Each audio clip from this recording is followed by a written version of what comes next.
What is up, ninjas? Welcome to Queenstown, New Zealand, and if you want to know why 99% of people will never make a single Shopify sale, and you want to know why a diamond earring and a dog collar have a lot more in common than you think, then don't even think about going anywhere.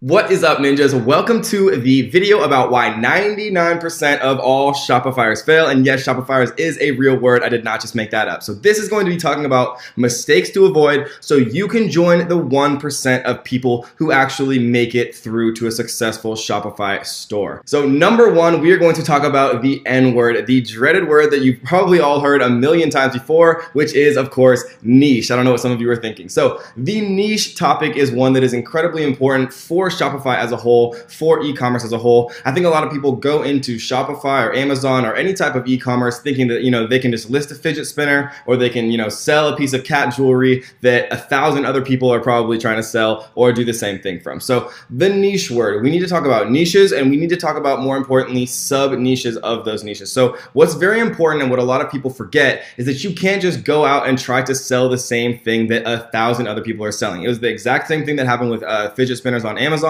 The people who caught it early and the people who identified the trend early made a ton of money. And the smart people of those first movers were the ones who were smart enough to know when to get out of that trend, as they saw hundreds and hundreds and thousands of other people actually joining in and starting to sell those same products. Because when there are products that are so profitable and so highly trending, and they just seem like such a low-hanging fruit, then there's all these type of people out there, especially when it's a low cost to enter, as fidget spinners cost almost nothing to produce. It created this excess of the surplus of supply, which of course, the demand was not able to keep up. So let's talk about what a sub niche is and what this actually means for us. All right, guys, so we're gonna look at 3 quick examples of exactly what I mean by this, because I think it's so important to look at examples rather than just talking about, high level stuff. So first thing that we're going to look at is a dog collar. So what is a dog collar? Obviously, you probably should know that. But a big mistake that I see a lot of people make is thinking, hey, a lot of people have dogs. A lot of people probably want a dog collar. So I'm just going to sell,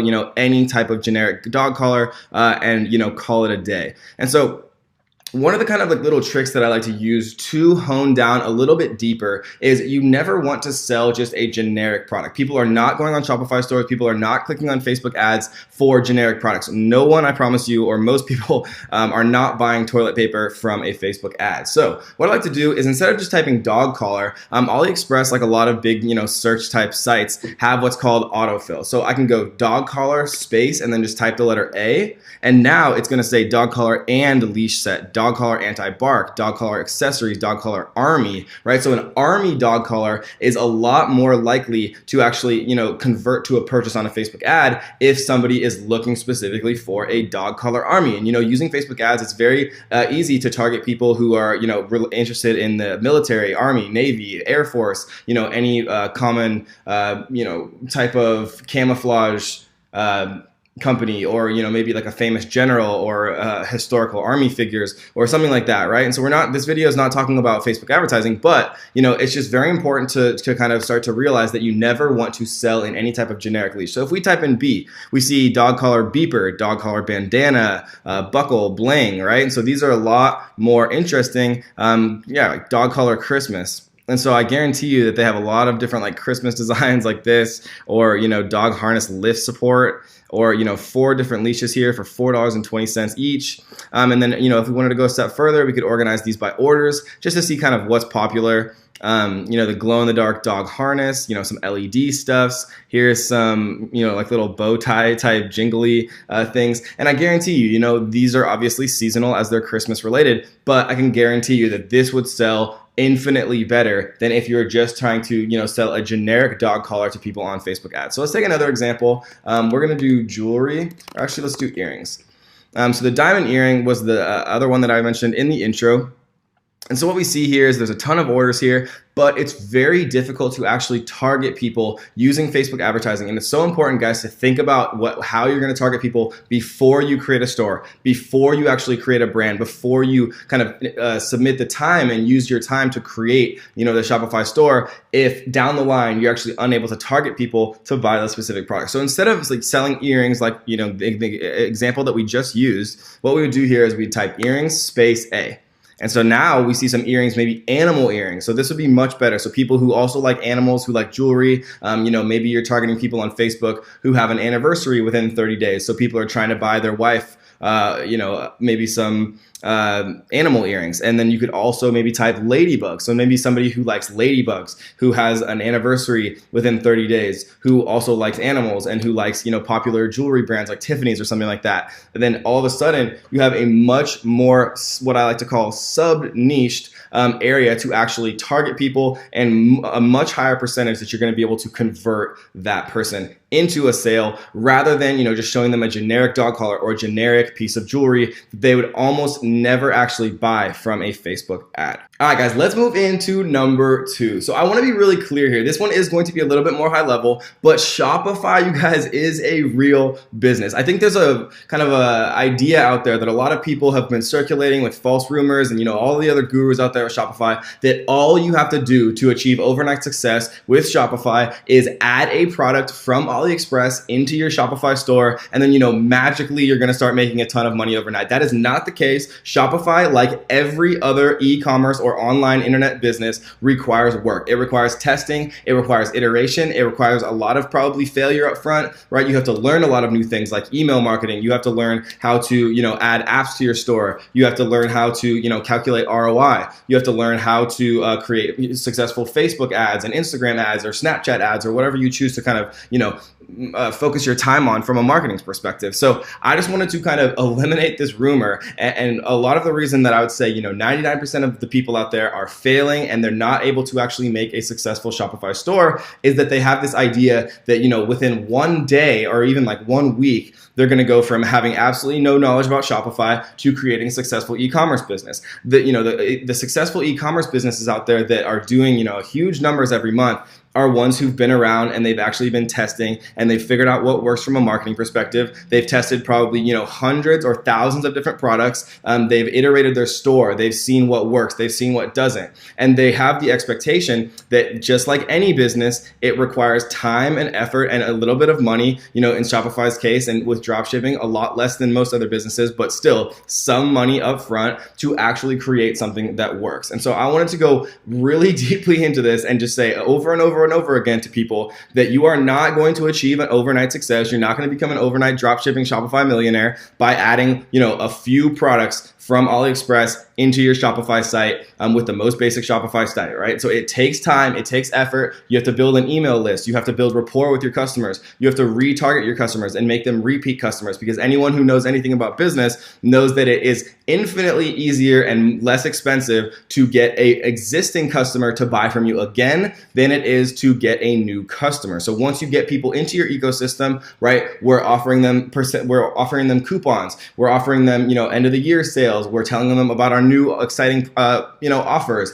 Maybe if we have like a store related to corgis or dogs, right? We know that people who are buying from a corgi dog store probably have a corgi, probably love that corgi, probably think it's the cutest thing in the world. And so if you come out with, a brand new pair of fluffy corgi socks and they already bought, a fluffy corgi t-shirt from you, then you know that that person has a much higher likelihood of actually converting and becoming a repeat customer than would, a completely new person that's never heard of your store or brand or purchased from you in the past. And so, there's a steep learning curve to any internet business, but that's why, there's people like me who've created Shopify courses teaching you everything, or release, hopefully you like the content that I release for free on YouTube. But number 2, guys, is Shopify is a real business. You can't expect to make it work overnight or, within a week. It takes time to understand what's working and what doesn't, to test different products, to test different marketing campaigns, to split test your marketing campaigns. Maybe you'll realize that, 24 to 35-year-old men are converting, 90% higher than 18 to 21-year-old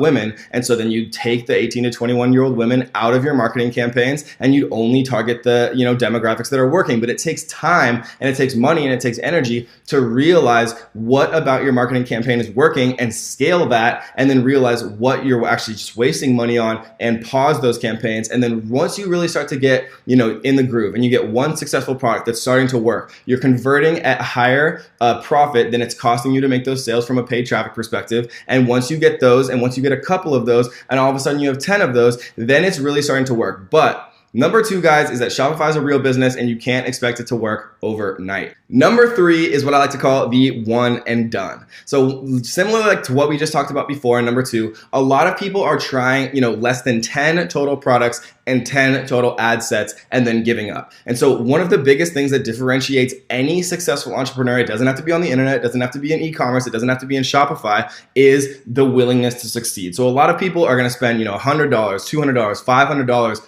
on ads, on getting their store set up, maybe on some new apps that they're using on their store, and then they're going to give up because they're not making it work. But what they don't realize is that with Shopify or with Amazon or with anything, really, all it takes is that one successful product or service or whatever you're selling to kind of give you the confidence to show you that it is possible, to show you that it does work, and then you can really start to scale after you've kind of realized what's working and what is not working. Another point that I wanted to mention in this exact same realm is that there's really a snowball effect with any type of e-commerce, especially when it's as scalable as dropshipping. One of the main drawbacks between other businesses is you stock out, right? You run out of inventory and then you can't fulfill your customers if you are getting on a roll and people are really starting to, take off and you're starting to get a lot of sales, or maybe you have a successful relationship with an influencer and, they get you all of a sudden 500 sales in a day and it wipes you out. But with dropshipping, one of the most beautiful parts about dropshipping is that you don't actually hold the inventory. And theoretically, if you partner with the correct supplier, which I teach exactly how in the Shopify Ninja Masterclass, what you're going to realize is that they pretty much have an infinite stock. If they're a large manufacturer, if they're worth the time and money and you've done your due diligence with finding them, what you're gonna realize is if you do start to take off and your product starts to trend, or you find the correct relationship with an influencer or a team of influencers, and all of a sudden you're getting thousands and thousands of orders, what you're gonna realize is they're not going to stock out. And so the moral of the story and the moral of number 3, guys, is that a lot of people give up right before kind of they find that breakthrough product, right before they kind of find that their breakthrough stride where they kind of start to get in motion and they start to realize, okay, this is actually going to work. But what I need to do is not give up, after spending $100 on ads and saying, it's just not working for me. Nobody can do it. It can't be done because I imported one product off AliExpress onto my store I set up in an afternoon, right? It's a real business. It takes time. Don't give up with trying just 10 products or even 50 products. Guys, I tried hundreds and hundreds of products on dropshipping before I kind of started to realize what was working, what was not working, how to identify trending sub niches. When I first started, I think like a lot of people, I was looking at these products that were that I saw a lot of other people selling successfully, but what I didn't realize is they had spent months or years building up email lists, building up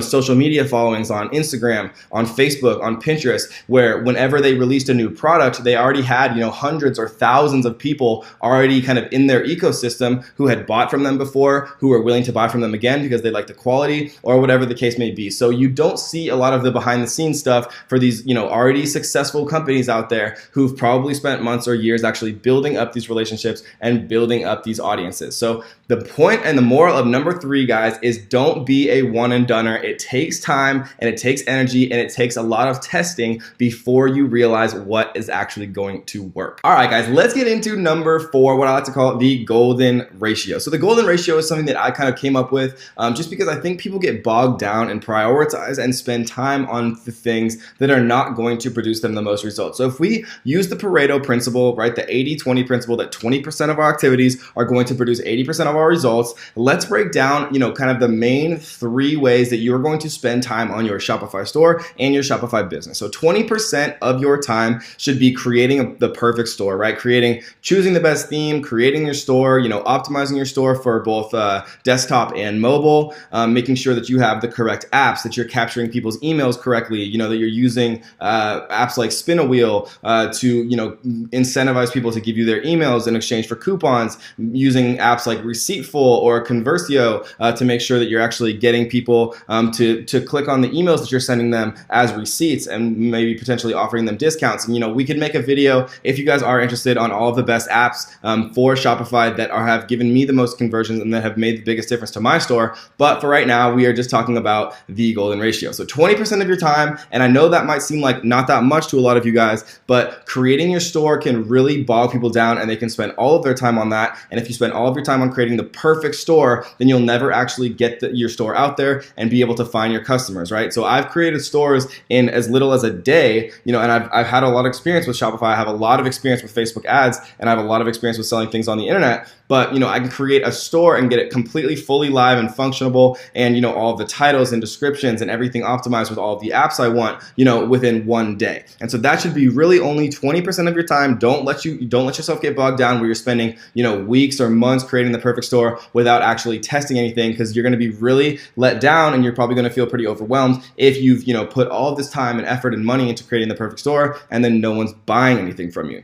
So 30% of your time, right, out of 100% should be for product selection and iteration. So when you're selecting products, you want to make sure that you're putting a lot of thought into it, that you're selecting things that are on the upward trend on Google Trends, that you're selecting things that are in a sub niche like we talked about before. You don't want to be selling dog collars. You want to be selling, LED dog collars for Christmas, or you want to be selling, corgi pink dog collars for women or something like that, right? So we're not looking at general niches. We're not selling dog collars as a whole. We're selling sub-niched items that people are much more likely to actually purchase from a Facebook ad. As always, people do not purchase consumables, right? The everyday type thing. People are not buying, Colgate toothpaste or toilet paper off of a Facebook ad. And so 51%, and yes, I know this doesn't add up to 100%, so please, don't tell me that in the comments. I just wanted to kind of make a point here. So 51%, more than half of your time, for sure, should be spent on marketing. So for a lot of us, there's a pretty steep learning curve for learning Facebook ads. There's a pretty steep learning curve for learning about autoresponders like MailChimp, and learning how to build an email list and how to successfully market to that email list so that you're not annoying people, but you're offering value and you're actually generating downstream income from that email list. Because what a lot of people don't understand, what a lot of beginners that don't understand, is the people that are really becoming wealthy and making a lot of money off e-commerce are not making that money up front. A lot of times I go into the black. I'm actually losing money on the beginning of my store, kind of giving away a lot of products for free, getting people into my email list, testing all these different products, right? Spending a lot of money trying to scale ads quickly so that I can get the most data immediately. So I get all the information about what ads are working, what demographics are working, whether it's males or females, what cities and states, right? All this information about ads, I get it quickly, and then I scale the ones that are working quickly, and I pause the ones that are not working quickly. But in doing that, I'm wasting money up front, theoretically, quote unquote, wasting money. Similarly, up front, I'm giving away products for free. I'm offering products at, below my cost at times, just so I can build an email list so that I can actually, launch future products to that email list. And that is where I'm going to make the money. The people that are wealthy on the internet are the ones who give away things, not necessarily for free, but the ones who give away a lot of free information, who understand that the people who get wealthy online are the ones who make downstream incomes by building a following, building a customer base, building an email list, building a group of people that are interested in what you have to say or what you have to sell. And last but not least, number 5. And so prioritization has everything to do with entrepreneurship. It doesn't have to just be with Shopify or Amazon or whatever you're selling on from that specific example, but we are going to use that as our contextual kind of thing that we're going to walk through right here to highlight a few points. And so what I mean by prioritization, and the reason that a lot of people fail at Shopify because of this, is people will work on things that are not going to give them the most value. So instead of, finding the perfect product, or, fine-tuning a marketing campaign, or, adding new additional products and testing, people will spend, weeks and weeks creating, Facebook pages, Pinterest accounts, Tumblrs, Etsy, all of these different things that are not going to give them the same amount of kind of output as the required time input. And so instead of going out there and making, Reddit accounts for your awesome new store that you're so happy and passionate about, what you should be doing is a very succinct series of steps when you are going out to create a successful e-commerce business. And so that series of steps, and I think a lot of people get this backwards, is you don't make a store first. Making a store first is going to cost you a lot of time. It's going to cost you a lot of, most importantly, momentum, right? Because nobody wants to spend a month creating a perfect store and then driving a bunch of traffic and paying hundreds of dollars to get that traffic to your site and then not getting any sales from that. So instead of creating a store first, guys,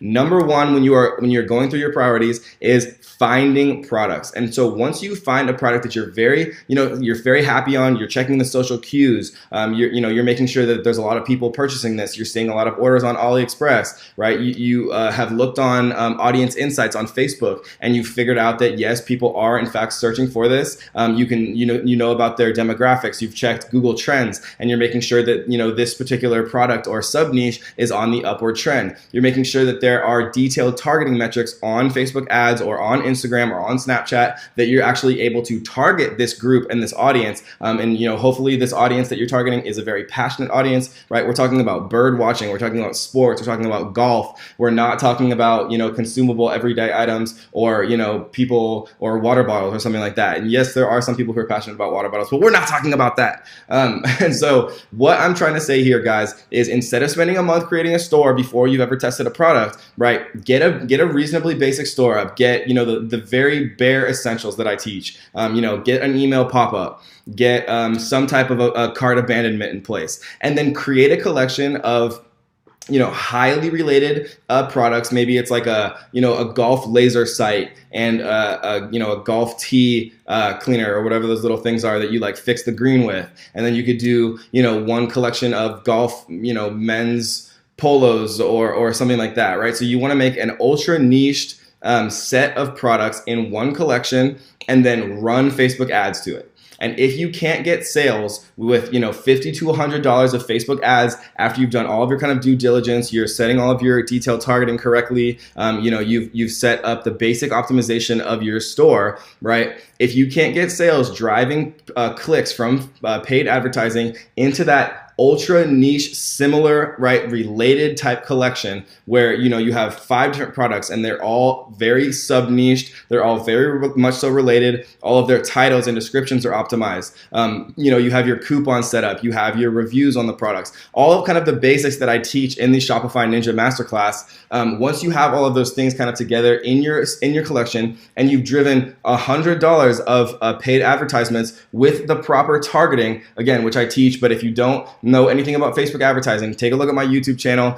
We have, the #1 fastest growing Facebook ads tutorial, over 200,000 views in 3 months, but who's counting, on my channel. So make sure you check that out. I promise you it will teach you a lot about Facebook ads, even if you're a complete beginner. So once you run, a sufficient amount of traffic up to $100, $200, and you're not getting any sales, then no amount of, further optimization of your Shopify store is going to change that. You need to move on to either a new type of advertisement, right? Different targeters. Maybe, you're using Instagram influencers instead of paid traffic on using Facebook, right? But once you've spent, up to $100 on that particular advertisement to that ultra related niche collection of different products, then it's not going to be your store optimization that's going to make a difference. You need to either choose a different product or you need to test new ad targeters, right? So the moral of the story here, guys, is prioritize what is going to make you more money. That's going to be testing new products, and that is going to be testing new types of advertising